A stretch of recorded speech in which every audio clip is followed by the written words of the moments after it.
ভারতীয় গণমাধ্যমে শেখ হাসিনার শিগগিরই দেশে ফেরার ঘোষণার খবর ছড়িয়ে পড়তেই বাংলাদেশে তুমুল আলোচনা সমালোচনা শুরু হয়েছে। আইনি ও কূটনৈতিক জটিলতার মধ্যে তার ফেরার সম্ভাবনা কতটুকু এবং ফেরা না হলে কি বাধা রয়েছে তা নিয়ে নানা প্রশ্ন উঠছে।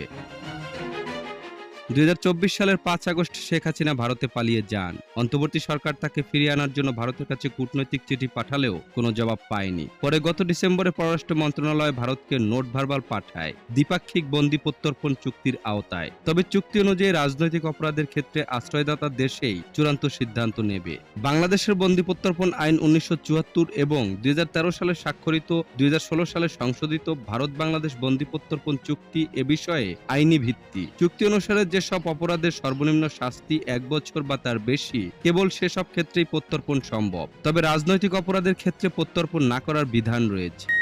অপসারণ, নাশকতার মতো গুরুতর অপরাধগুলোকে সাধারণত রাজনৈতিক অপরাধ হিসেবে গণ্য করা হয় না।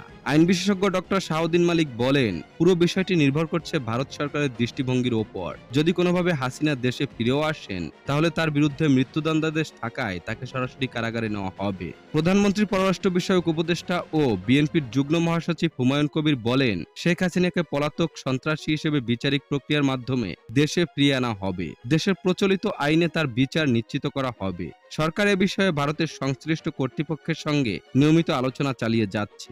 গত ২১ মে স্বরাষ্ট্রমন্ত্রী সালাউদ্দিন আহমেদ জানান, সরকার চায় আইনি প্রক্রিয়া অনুসরণ করে শেখ হাসিনাকে দেশে ফিরিয়ে আনতে, যাতে তিনি বাংলাদেশের মামলাগুলোর মুখোমুখি হতে পারেন। তবে বিশ্লেষকদের মতে নিকট ভবিষ্যতে তার ফেরা একেবারে নিশ্চিত নয়, আবার পুরোপুরি অসম্ভবও বলা যায় না। ফিরলেই গ্রেপ্তার, বিচারিক হেফাজত ও দীর্ঘ আইনি প্রক্রিয়ার সম্মুখীন হওয়ার আশঙ্কা থাকায় তিনি স্বেচ্ছায় দেশে ফিরতে নাও চাইতে পারেন। প্রিয় দর্শক, শেখ হাসিনার দেশে ফেরা নিয়ে আপনার গুরুত্বপূর্ণ মতামত কমেন্টে জানান এবং সাবস্ক্রাইব করে আমাদের সঙ্গেই থাকুন।